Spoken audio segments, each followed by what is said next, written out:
2 வாரத்துக்கு முந்தைய நம்ம சேராபீன்களை பற்றி நம்ம பார்த்தோம். இன்னைக்கு சேராபீனை பற்றி இன்னும் அதிகமாக நம்ம என்ன செய்ய போகிறோம், பார்க்க போகிறோம். சேராபீன் யார் அப்படின்னா, அவங்கெல்லாம் தூதர்கள். இந்த தூதர்கள் இன்னைக்கு நம்மளும் தூதர்கள் தான். நம்மளையும் பார்த்து கர்த்தர் எப்படி தான் பார்க்க விரும்புகிறாரு, ஒரு தூதரை தான் பார்க்க விரும்புகிறார். நம்ம ஏற்கனவே பார்த்துருக்கிறோம், தூதர்கள் ஊழியக்காரங்களையும் ஜனங்கள் தூதர்கள் மீது அவங்க ஏற்றுக்கொண்டிருக்கிறாங்க. கலாத்தியர் 4ஆம் அதிகாரம் 14ஆம் வசனத்தில் பவுலை ஜனங்கள் அவரை ஏற்றுக்கொள்ளும் போது அவனை ஒரு தேவ தூதனாகவும் இயேசு கிறிஸ்துவை போலவும் என்ன செய்தாங்களாம், ஏற்றுக்கொண்டாங்க அப்படின்னு சொல்லி நம்ம பார்த்தோம். ஸோ வேதத்தில் ஊழியக்காரங்கள் தூதர்கள் அப்படின்னு சொல்லி சொல்லப்பட்டிருக்குது. ஆசாரியனுடைய உதடு அறிவை காக்க வேண்டும், வேதத்தை அவன் வாயில் தேடுவார்களே, அவன் சேனைகளின் கர்த்தருடைய தூதன் அப்படின்னு சொல்லி சொல்லப்பட்டிருக்குது. யெகோஷுவாவுடைய கையில் 7 நட்சத்திரங்கள் இருக்குது. அந்த வலது கரத்தில் இருக்கிற 7 நட்சத்திரங்களின் ரகசியம் என்னன்னா, அது 7 சபைகளின் தூதர்கள் அப்படின்ட்டும் கொடுக்கப்பட்டிருக்குது. ஸோ ஊழியக்காரங்க ஒரு தூதனை போல் என்ன செய்கிறாங்க, இருக்கிறாங்க. ஆனால் இன்னைக்கு நம்ம எல்லாருமே யாரா மாறணும், தூதர்களாக என்ன செய்யணும், மாறணும். அதுவும் சேராபீமா நீங்கள் என்ன செய்யணும், மாறணும். இந்த சேராபீமை பற்றி கொஞ்சம் நம்ம ஆராய்ந்து நம்ம பார்க்கலாம். இந்த சேராபீம் இதனுடைய ஒருமை சொல். இந்த சேராபீம் அப்படிங்கிறது பன்மை சொல். நிறைய சேராஃப் இருந்தால் அவங்கள சேராபீம் அப்படின்னு சொல்லுவாங்க. ஒரே ஒரு தூதன் இருந்தால் அவனை சேராஃப் அப்படின்னு சொல்லி சொல்லுவாங்க. சேராஃப். இந்த சேராஃப் அப்படிங்கிறதுக்கு அர்த்தம் என்ன அப்படின்னு சொல்லி பார்க்கலாம். சேராஃப் அப்படின்னா டு பர்ன், எரிந்து கொண்டிருக்கிற, எரிய வைக்கிற அப்படிங்கிற அந்த அர்த்தம் கொண்டதான் என்னது, சேராஃப். அவங்களும் எரிவாங்க, மற்றவங்களும் என்ன செய்வாங்க, எரிய வைப்பாங்க. டு பர்ன், அவங்களும் அக்கினியாக எரிவாங்க, மற்றவங்களையும் அக்கினியாக எரிய வைக்கிறவங்க தான் யாரு, இந்த சேரா. உங்கள் ஞாபகம் இருக்கும், இந்த சேராபீன்களில் ஒருவன் அக்கினி தழலெடுத்து யார் உதடை தொட்டாராம், ஏசாயா தீர்க்கதரிசியின் உதடை தொட்டார். ஸோ இவங்களும் பர்ன் ஆவாங்க, மற்றவங்களையும் பர்ன் பண்ணக்கூடிய ஒரு கெப்பாசிட்டி உள்ளவங்க தான் யாரு, இந்த சேராஃப்.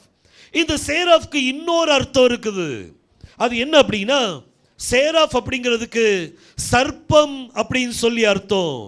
சர்பென்ட், சர்ப்பம் அப்படின்னு சொல்லி அர்த்தம் இருக்குது. சேராஃபுங்கிறதுக்கு 2 அர்த்தம் இருக்குது. ஒன்று சர்ப்பம். சர்ப்பம் சொன்ன உடனே நீங்கள் பாம்பு மாதிரி நினைக்காதீங்க, படையெடுக்கிற பாம்பாக இருக்குமோ அப்படின்னு நினைக்காதீங்க. இந்த சேராபீம் இது பாம்பு இல்லை, ஆனால் பேரு சர்ப்பம். ஆனால் நம்ம நினைக்கிற பாம்பு கிடையாது. இவங்களுக்கு நம்மளை மாதிரி உடல் இருக்குது, முகம் உண்டு, 2 கை உண்டு, 2 கால் உண்டு. இவங்களுக்கு அடிஷ்னலாக ரெக்க கொடுக்கப்பட்டிருக்கு, அவ்வளவுதான். ஆனால் ஒரு மனிதனை போலவே இவங்க என்ன செய்வாங்க, இருப்பாங்க. ஆனால் இவங்களுக்கு பேர் என்னது, சேராஃப். சேராஃப் அப்படின்னா சர்ப்பம். சேராஃப்னு என்னது, சர்ப்பம். அடுத்தது 2வது அர்த்தம் என்ன, இவங்க எரிகிற ஒரு சர்ப்பம். அதே மாதிரி மற்றவங்களை எரிய வைக்கிற ஒரு சர்ப்பம். நம்ம எல்லாருமே சேராபீமா நம்ம என்ன செய்யணும், மாறணும். கர்த்தர் நம்ம சபையை பார்க்கும்போது கர்த்தர் எப்படி பார்க்கணும் அப்படின்னா, சேராபீன்களா இருக்கிறத பார்க்கணும். ஸோ அதுக்கு நம்ம என்ன செய்ய வேண்டிய இருக்குது, நம்ம என்னென்ன கெப்பாசிட்டி நம்மகிட்ட இருக்கணும் பாருங்க. இந்த சேராஃப்கிட்ட 6 ரெக்கைகள் இருந்துச்சா? எத்தனை ரெக்கைகள்? 6 செட்டைகள் இருக்குது. 6 செட்டைகள். 2 செட்டைகளால தன்னுடைய முகத்தை மூடினாங்க. சேராஃப் அப்படிங்கிறது 2 அர்த்தம் இருக்குது. ஒன்று அவங்க சர்ப்பம், 2வது எரிகின்ற ஒரு சர்ப்பம், எரிய வைக்கின்ற ஒரு சர்ப்பம்.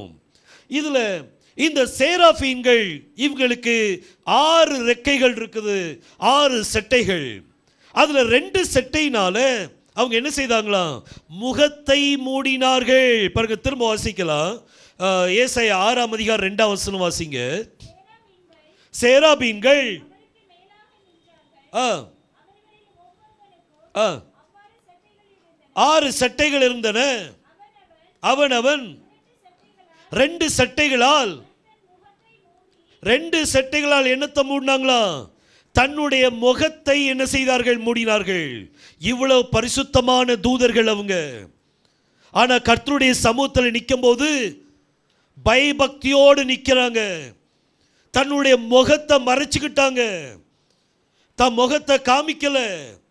கர்த்தருடைய சமூகத்தில் இருக்கும்போது பாவமே இல்லாத ஒரு தூதன், அவங்களே கர்த்தருடைய சமூகத்தில் இருக்கும்போது 2 ரெக்கையினால தன்னுடைய முகத்தை மூடிட்டாங்களே. நம்ம தேவனுடைய சமூகத்தில் இருக்கும்போது நம்ம பாவ நிறைஞ்ச ஜனங்கள், நம்ம அவருடைய சமூகத்தில் இருக்கும்போது நம்மளும் நம்மளுடைய முகத்தை என்ன செய்யணும்? மூடணும். மூடுறதுக்கு நம்மகிட்ட ரெக்கை இல்லையே. பெண்களாவது முக்காடை போட்டுக்கிட்டுறாங்க, ஆனா ஆண்கள் என்னத்தை செய்ய முடியும்? கர்த்தருடைய சமூகத்தில் இருக்கும்போது நம்ம அவருடைய சமூகத்தில் நம்மளுடைய முகத்தை மூட வேண்டிய இருக்குது. பாருங்க, முகத்தை மூடுறது என்னது? இப்போ ஒரு பிரின்சிபல் இருக்காருன்னு வைங்களேன். பிரின்சிபல் ஒரு ஸ்டூடெண்ட்டை கூப்பிடுறாங்க, அவன் மேலே ஒரு கம்ப்ளைண்ட் இருக்கு, அவனை கூப்பிடுறாங்க. வந்த உடனே அவன் பிரின்சிபல் முன்னாடி இப்படி நிற்பானா? என்ன சார் என்ன கூப்பிட்டீங்க அப்படின்னு கேட்பானா? இல்லை. எப்படி இருப்பான்? கை கட்டி இருப்பான், இல்லாட்டி கையை 2 பக்கம் வச்சுட்டு அவன் மெதுவாக பம்பிட்டு தான் வருவான், தலையை கீழே போட்டுட்டு தான் வருவான். ஒரு பிரின்சிபல் முன்னாடி, ஒரு எஜமான் முன்னாடி, ஒரு மேனேஜரே இருக்கட்டும், மேனேஜர் உங்களை கூப்பிட்டார் அப்படின்னா நீங்கள் அவர் முன்னாடி ரொம்ப தெனவட்டா நிற்க முடியாது. நீங்கள் உங்களை தாழ்த்தி தான் என்ன செய்வீங்க? நிற்பீங்க. ஒரு மேனேஜர் முன்னாடியே நீங்கள் தலை குனிச்சு நிற்கிறீங்க அப்படின்னா தேவனுடைய சமூகத்தில் வரும்போது நம்ம எவ்வளோ பக்தியாக இருக்கணும், நம்மகிட்ட எவ்வளோ ஒரு பயம் இருக்கணும். கர்த்தருடைய சமூகத்தில் வரும்போது நமக்குள்ள ஒரு பயம். பாருங்க, கர்த்தர் ரொம்ப எதிர்பார்க்கிறார், நம்மகிட்ட பயத்தை எதிர்பார்க்கிறார். அவர் பயத்தை எதிர்பார்க்கிற தேவன். மல்கியா 1ஆம் அதிகாரம் 6ஆம் வசனத்தை வாசிங்க. மல்கியா 1ஆம் அதிகாரம் 6ஆம் வசனம். குமாரன் தன்னுடைய பிதாவையும் ஊழியக்காரன் தன் எஜமானையும் கனம் பண்ணுகிறார்களே, நான் பிதாவானால் என் கனம் எங்கே? நான் எஜமானானால் எனக்கு பயப்படும் பயம் எங்கேன்னு கர்த்தர் கேட்கிறாரு. கர்த்தர் எதிர்பார்க்கிறார் அவருக்கு நம்ம பயப்படும் சொல்லி. ஒரு வேலைக்கு நீங்க போறீங்கன்னு வைங்களேன், வேலை டியூட்டியில் நீங்க போகும்போது அங்கே காலையில் 9 மணிக்கு அங்கே இருக்கணும்னு வைங்க. நீங்க எத்தனை மணிக்கு போயிருப்பீங்க? எத்தனை மணிக்கு போவீங்க? காலையில் 9 மணிக்கு அங்கே இருக்கணும்னா நீங்க எத்தனை மணிக்கு போவீங்க? அதுக்கு முன்னாடியே போயிருவீங்க. ஏன்னா மேனேஜர் கண்டா உங்களுக்கு பயம். மேனேஜர் வேலையை விட்டு தூக்கிடுவாரோ, சம்பளம் கிடைக்காம போயிருமோ, ஏன்னா ஹாஃப் டே போட்டுருவாரோ, சம்பளத்தை கட் பண்ணிடுவாரோ, நமக்குள்ள ஒரு பயம் இருக்குது. ஆனால் கர்த்தருக்கு நம்ம எவ்வளோ பயப்படணும். அந்த வேலையை கொடுத்ததே யார் தான்? கர்த்தர் தான். அப்போ கர்த்தருடைய சமூகத்துக்கு வரும்போது பயத்தோடு நடுக்கத்தோடு வரணும். அவருடைய சமூகத்தில் அவர் எதிர்பார்க்கிறார், நான் பிதாவானால் என் கனம் எங்கே? நான் எஜமானானால் எனக்கு பயப்படும் பயம் எங்கே? இந்த தூதனா மாறுவது ஒரு சாதாரணமான காரியம் அல்ல. நமக்குள்ள ஒரு பயம் இருக்கணும். கர்த்தர் குறித்தான ஒரு பயம், வார்த்தை குறித்தான ஒரு பயம். ஏதாவது ஒரு தப்பு செஞ்சிட்டோன்னா அந்த வார்த்தை நம்மளை குத்தணும். நம்முடைய இருதயத்தை, கர்த்தாவே நான் பாவம் செய்துட்டேனே, என்னை மன்னிங்கப்பா. நம்மளை மனம் திரும்புதற்குள்ள ஒப்பு கொடுக்கணும். அந்த பயம் இருந்தால் அவருடைய கரம் உங்க மேல இருக்கும். இந்த தூதன் சேராபீம் இவங்களுக்கு 2 ரெக்கை இருக்குது. 2 ரெக்கையினால தன்னுடைய முகத்தை என்ன செய்துட்டாங்களாம்? மூடிக்கொண்டார்கள். இன்னைக்கு நம்ம முகத்தை மூடுவதற்கு என்ன இருக்கு? கர்த்தருடைய சமூகத்தில் எப்படி போய் நிற்க? சிந்திச்சு பாருங்க. நம்ம எதுக்கெல்லாமோ கரெக்டாக போயிடுறோம், ஆனால் கர்த்தருடைய சமூகத்தில் வரும்போது நம்ம ரொம்ப அசால்ட் ஆயிடுறோம் சில நேரம். அப்படி ஆகக்கூடாது. we have to be punctual. கர்த்தருக்குடைய சமூகத்தில் வரும்போது வேதம் சொல்லுது, ஒரு ஆலயத்துக்கு போகும்போது உன் நடையை காத்துக்கொள், உன் நடையை கவனித்துக்கொள். ஆலயத்துக்கு போகும்போது நம்மளுடைய நடையை பார்த்துக்கிடணுமா? ஆலயத்துக்கு போகிறேன்னு போகும்போது அப்படியே பக்கவழியே வேற எங்கேயும் போயிடக்கூடாது. கூப்பிடுவாங்க, நிறைய ஃபோன் வரும். ஆனால் ஆலயத்துக்கு போகும்போது கர்த்தரை சந்திக்க நம்ம போகிறோம், அவருடைய வார்த்தையை கேட்க போகிறோம். அப்போ அந்த பயபக்தி நமக்குள்ள என்ன செய்யணும்? காணப்படணும். ஒரு சேராஃபீம், இந்த சேராஃபீம் 2 ரெக்கையினால முகத்தை மூடுனாங்க. இன்னைக்கு நம்மளுக்கு 2 ரெக்கை என்ன தெரியுமா? நம்மளுடைய முகத்தை மூடுவதற்கு யெகோஷுவாவின் ரத்தம் தான் இருக்குது. அவருடைய இரத்தத்தினால நம்மளுடைய முகத்தை அவர் மூடியிருக்கிறார். அதனால தான் கொஞ்சம் தைரியமாக கர்த்தருடைய சமூகத்துக்குள்ளே வர்றோம். அவருடைய இரத்தம் நீக்கப்பட்டுட்டுனா அவர் நம்ம மேலே எவ்வளவு விசாரிப்பாருன்னு கேட்டு நினச்சி பாருங்க. இஸ்ரவேல் ஜனங்கள் அவங்க ஏனோ தானோ என்று இருந்தாங்க. ஆனால் மல்கியா தீர்க்கதரிசி நேரத்தில் கர்த்தர் கோபத்தோடு பேசினார். கர்த்தர் அந்த 2ஆம் வசனத்தில் நீங்கள் பார்த்தீங்கன்னா, மல்கியா 1ஆம் அதிகாரம் 2ஆம் வசனத்தில் வாசிங்க. கர்த்தர் அவங்கள பார்த்து சொன்னார், இஸ்ரவேல் ஜனங்களை பார்த்து ஐ லவ் யூ அப்படின்னு சொன்னார். நான் உங்களை நேசித்தேன். அதுக்கு அவங்க என்ன சொன்னாங்க தெரியுமா? அதற்கு நீங்கள் கர்த்தரை பார்த்து கேட்டாங்க, என்னை எப்போ நீங்கள் நேசித்தீங்க? when did you love me? கர்த்தர் சொன்னார் ஐ லவ் யூ. ஆனால் இவங்க கேட்டாங்க, நீர் எப்போ என்ன நேசித்தீர்? இதை கேட்ட உடனே கர்த்தருக்கு அப்படியே மண்டை மேலே ஏறிட்டு கோபம். கர்த்தருக்கு கோபம் வந்துட்டு கோபத்தில் ரிமாண்ட் எடுத்தார். நான் தகப்பனானால் என் கனம் எங்கே? நான் எஜமானால் எனக்கு பயப்படும் பயம் எங்கே? நான் கர்த்தர், நான் மாறாதவர், அதனால தான் நீங்கள் இன்னும் உயிரோடு இருக்கீங்கன்னு சொன்னார். நான் மாற மாட்டேன், யாக்கோபு கொடுத்த வாக்குத்தத்தத்தை நான் மாற்ற மாட்டேன், அதனால தான் நீங்கள் உயிரோடு இருக்கீங்கன்னு சொன்னார். தேவன் நம்மளை நேசிக்கிறாருங்க. He loves us. அதனால தான் நம்மளுக்கு ஒவ்வொரு நேரம் நம்மளுக்கு அற்புதத்தை செய்கிறார். அவர் அற்புதத்தை ஏன் செய்யணும்? because he loves us. அவருடைய நேசத்தை நம்ம புரியணும். அவர் நம்மளுக்கு எவ்வளவு கிருபை செய்திருக்கிறார். அப்போ அவருடைய சமூகத்தில் வரும்போது நம்ம எவ்வளவு ஒரு பயத்தோடு நடுக்கத்தோடு வரணும்.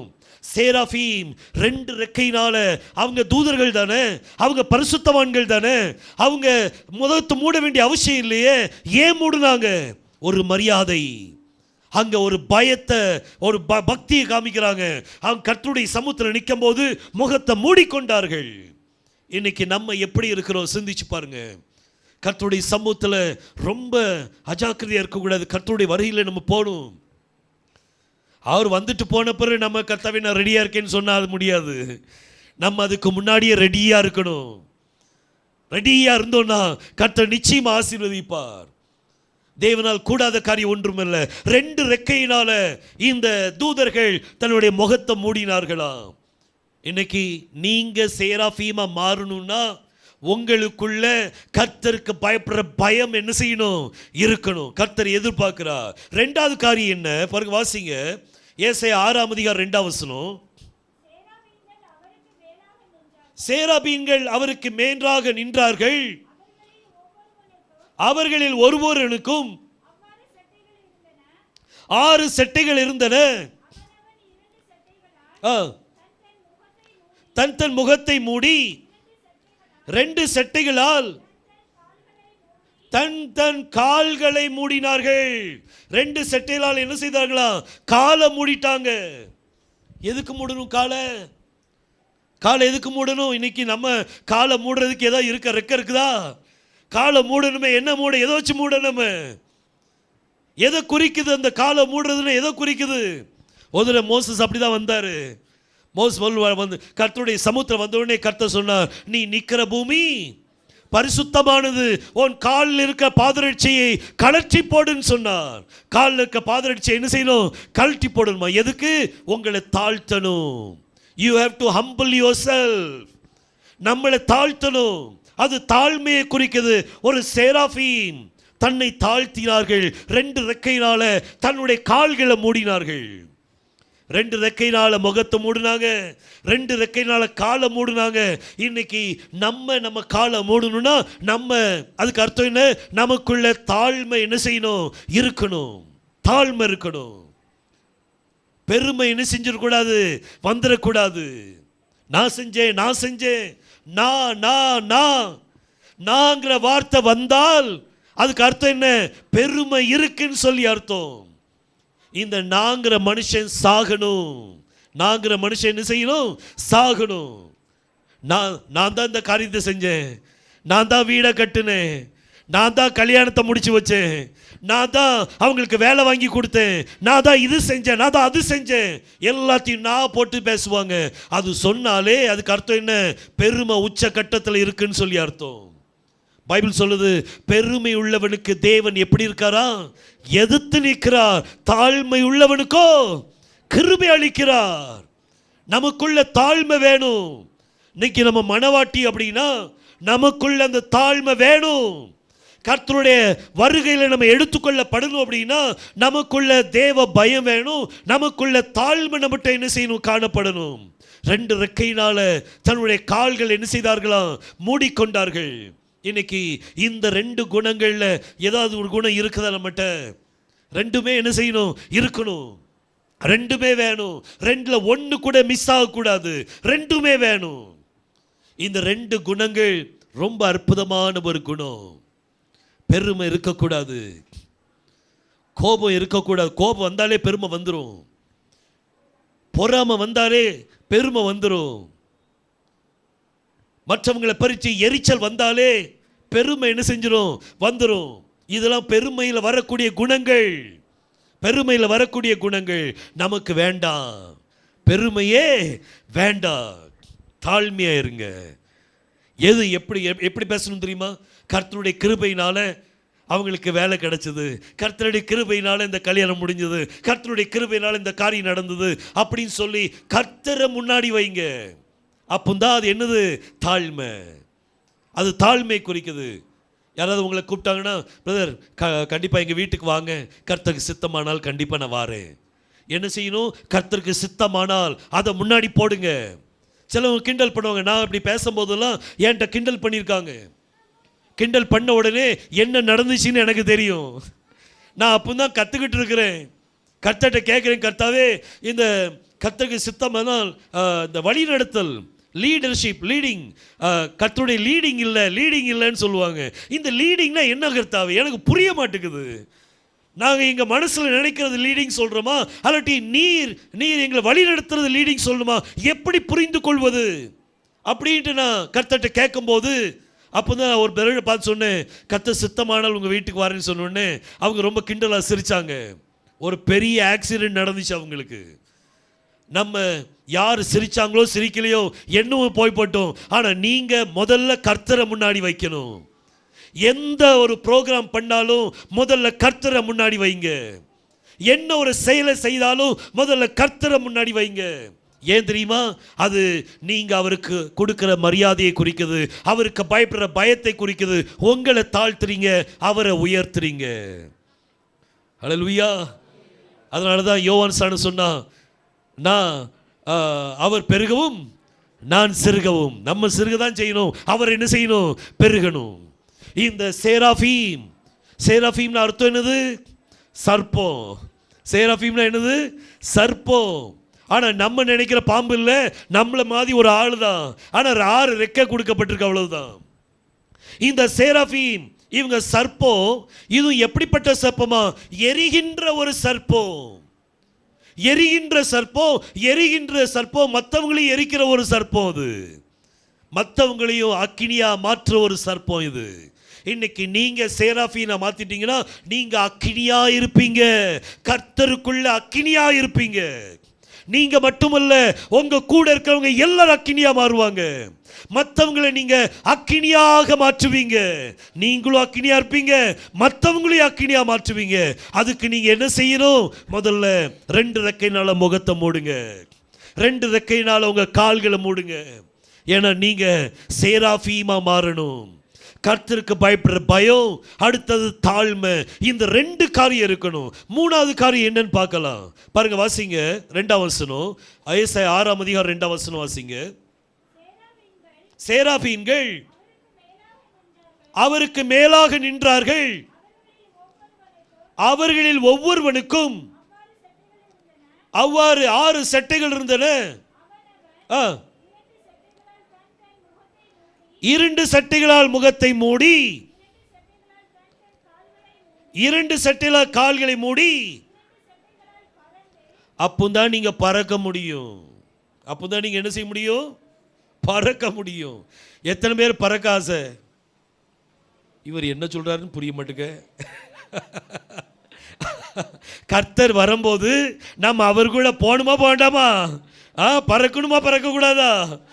எடுத்துக்கொள்ளப்படணும். அப்போ என்ன செய்யணும்? சேராபீமா நீங்க மாறுங்க. அதுக்கு முன்னாடி இவங்க 2 ரெக்கையினால இவங்க பறந்து கொண்டு என்ன சொன்னார்களா? ஒருவரை ஒருவர் நோக்கி, சேனைகளின் கர்த்தர் பரிசுத்தர் பரிசுத்தர் பரிசுத்தர்,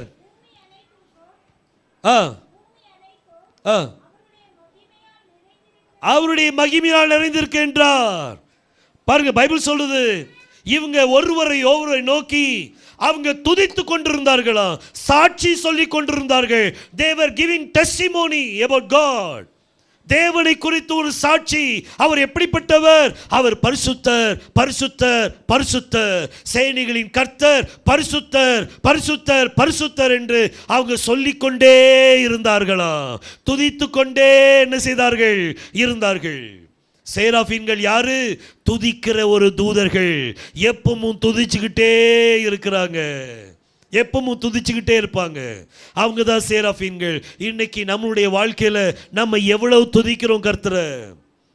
துதிக்கிற ஒரு அனுபவம் நம்மகிட்ட என்ன செய்யணும்? வரணும். அதிகமாக கர்த்தரை துதிங்க. ஜெபம் ஒரு பக்கம் இருந்தாலும் அதிகமாக நீங்கள் கர்த்தரை துதிச்சு பாருங்க, உங்க வீட்டுக்குள்ள தேவனுடைய பிரசன்னம் இறங்கும். அவர் துதிகளின் மத்தியில் வாசம் பண்ணுகிறவர். நீங்க துதி எடுக்கும் போது கர்த்தர் சிங்காசனத்தை விட்டு உங்க மத்தியில் என்ன செய்யணும்? இறங்கணும். அவர் துதிகளின் மத்தியில் வாசம் பண்ணுகிறவர். தேவதூதர் மத்தியில் வாசம் பண்றாராம். அப்ப மணவாட்டி துதிக்க ஆரம்பிச்சாருன்னா அப்ப மணவாட்டி மத்தியில் இறங்குவாரா இறங்க மாட்டாரா? கண்டிப்பா என்ன செய்வாரு? இறங்குவார். நீங்க சேராபீமா மாறணும்னா நீங்க துதிக்கிற தூதர்களா என்ன செய்யுங்க? மாறுங்க. துதிச்சு கொண்டே இருங்க. நேரம் கிடைக்கும் போது, ஞாபகம் வரும்போதெல்லாம் துதிச்சு கொண்டே இருங்க. உங்களை கர்த்தர் சேராபீமா மாத்துவார். ஹல்லேலூயா. நம்ம எல்லாருமே கர்த்தர் நம்ம சபையை பார்க்கும்போது எப்படி பார்க்கணும்னா சேராபீன்களா பார்க்கணும். 6 ரெக்கை இருக்க மாதிரி பார்க்கணும். 2 ரெக்கை என்னது? முதல் 2 ரெக்கை முகத்தை மூடினாங்க. அது எதை குறிக்குது? பயம். கர்த்தருக்கு பயப்படுற பயம். அப்போ கர்த்தர் நம்மளை பார்க்கும்போது கர்த்தருக்கு பயப்படுற பயம் இருந்தால் அடுத்த ஸ்டெப் என்னது? கால்கள் 2 என்ன செய்யணும்? மூடணும். அது எதை குறிக்குது? தாழ்மை. கர்த்தருக்கு பயப்படுற பயம், அடுத்த தாழ்மை, அடுத்தது நீங்க கர்த்தரை துதித்து கொண்டு இருந்தால் உங்களை பார்க்கும்போது எப்படி பார்ப்பார் தெரியுமா? சேராபீமா பார்ப்பார். உங்களை பார்க்கும்போது எப்படி பார்ப்பாரு? சேராபீமா பார்ப்பார். இன்னைக்கு நம்ம சேராபீமா மாறிட்டோமா? நம்ம மாறணும். நம்ம என்ன செய்யணும்? மாறணும். மற்றதெல்லாம் விட்டுருங்க, பழசெல்லாம் விட்டுருங்க. பாருங்க, பிலிப்பியர் 3ஆம் அதிகாரம் 13ஆம் வசனத்தை வாசிங்க. பிலிப்பியர் 3:13.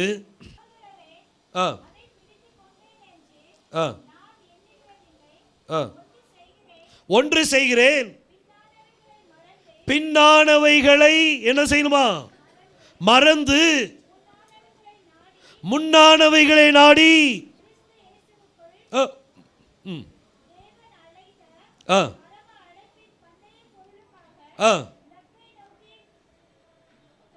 லக்கை நோக்கி தொடர்கிறேன். இன்னைக்கு நம்ம எங்க ஓடுறோம்? லக்கை நோக்கி ஓடணும். நம்ம லக்கு என்னது? நம்ம எதை நோக்கி ஓடுறோம்? கிறிஸ்துவை பெற்றுக்கொள்ளணும். நம்ம அவர் தான் நம்மளுடைய ரிவார்ட். அந்த ரிவார்டை பிடிக்கிறதுக்கு ஓடணும். அதுக்கு என்ன செய்யணுமா? பின்னானவைகளை என்ன செய்யணும்? மறந்து முன்னானவைகளை நோக்கி ஓடணும். முன்னால் என்ன வைக்கப்பட்டிருக்குது? நமக்கு ஒரு ரிவார்டு வைக்கப்பட்டிருக்குது, அதை நோக்கி ஓடணும். பின்னானவைகளை நீங்க மறக்கலன்னு வைங்க, முன்னால ஓட முடியாது. அது ஒரு ஸ்ப்ரிங் மாதிரி. நம்ம பின்னால் என்ன செஞ்சுருக்கோம்? மாட்டியிருக்கோம். நீங்கள் முன்னால் ஓடுவீங்க, எங்கேயாவது நின்று டயர்டானோடனே அந்த ஸ்ப்ரிங் உங்களை டர்ன்னு இழுத்துரும். பின்னால் அப்படியே இழுத்துரும். பின்னானவைகளை மறந்து முன்னானவைகளை நான் நோக்கி என்ன செய்யணுமா? ஓடணும். கர்த்தருக்கு இந்த தூதனை மாறுறதுக்கு 3 காரியம் செய்யணும். 1, நீங்க கர்த்தருக்கு பயப்படுற பயம். 2வது தாழ்மை. 3வது அவரை துதித்து கொண்டே இருங்க. ஹல்லேலூயா. துதித்து கொண்டே இருங்க. இந்த சேராஃபீம், இந்த சேராஃப்னு அர்த்தம் என்ன? சர்ப்பம், எரிந்து கொண்டிருக்கிற ஒரு சர்ப்பம், அது எரிய வைக்கிற ஒரு சர்ப்பம். இன்னைக்கு நீங்க சேராஃபீம் அப்படின்னா எரிந்து கொண்டிருக்கிற சேராஃபீம். நீங்க அக்கினியா ஜொலிக்கிற ஒரு சேராஃபீம். உங்களை கர்த்தர் அக்கினி துண்டாக மாற்றணும். உங்களை பார்க்கும்போது உங்களை சுத்தி என்ன இருக்கணுமா? அக்கினி காணப்படணும். இந்த மார்ட்டின் என்கிற ஒரு பிரசங்கம் பண்ணிட்டு இருக்கும்போது ஜனங்களை அவங்கள உற்று பார்த்தாங்களாம். பார்க்கும்போது அவரை சுற்றி ஒரு வெளிச்சம் காணப்பட்டுச்சான். அவரை சுற்றி ஒரு வெளிச்சம். மார்ட்டின் பிரசங்கம் பண்ணும்போது அவரை சுற்றி ஒரு வெளிச்சம் என்ன செய்தது? காணப்பட்டுச்சு. இன்னைக்கு நம்மளே ஒரு அக்கினியா என்ன செய்யணும்? மாறணும். We must be fire, a burning fire. ஒரு எரிந்து கொண்டு இருக்கிற ஒரு அக்கினியாக மாறணும். அப்படின்னா கர்த்தருக்கு பயப்படுற பயம், தாழ்மை, அவர் துதித்து கொண்டே இருங்க. மற்றதை பற்றி கவலைப்படவே செய்யாதீங்க. அவர் துதிக்க மட்டும் செய்யுங்க. நீங்க சேராஃபீமா மாறிடுவீங்க. ஹல்லேலூயா. பறக்கணுமா வேண்டாமா? இந்த சேராஃபீம் இப்படி துதிச்சுக்கிட்டே பறந்துகிட்டு இருக்கிறாங்க. பறந்துட்டு இருக்கும்போது ஒரு தூதன் பலிபீடத்தை பார்க்கிறான். பலிபீடத்து பக்கத்தில் யார் நின்றுட்டு இருந்தா? ஏசாயா நின்று கொண்டிருந்தார். அழுது கொண்டு இருக்கிறார். பாருங்க, வாசிங்க 5ஆம் வசனத்தை வாசிங்க. ஏசாயா 6ஆம் அதிகாரம் 5ஆம் வசனம். அப்பொழுது ஏசாயா தீர்க்கதரிசி, ஐயோ நான் அதமானேன், அசுத்த உதடுள்ள ஒரு மனுஷன், வாசமாயிருக்கிறவன், சேனைகளின் கர்த்தராகிய ராஜாவை. இவன் அழுதுட்டு இருக்கிறான். எப்படி அழுதா? நான் ஒரு பாவி அப்படின்னு சொல்லி அழுதுட்டு இருக்கிறான். சுருக்கமா சொன்ன எப்படி சொல்லணும்? நான் ஒரு பாவின்ட்டு அழுதுட்டு இருக்கிறான்.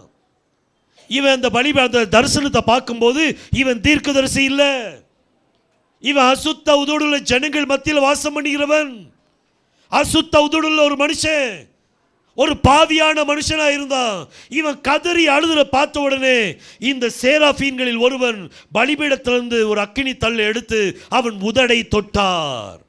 தொட்ட உடனே தீர்க்கதரிசியா மாறிட்டான். அவனை கர்த்தர் அக்கினியா மாத்திட்டாரு. சேராஃபீம்ட்ட ஒரு வரம் இருக்குது. என்ன வரம் தெரியுமா? நீங்க துதிச்சு கொண்டே இருந்தா உங்களுக்கு ஒரு வரம். நீங்க யார் மேல கை வைக்கிறீங்களோ அக்கினியின் அபிஷேகம் அவங்க மேல இறங்கும்.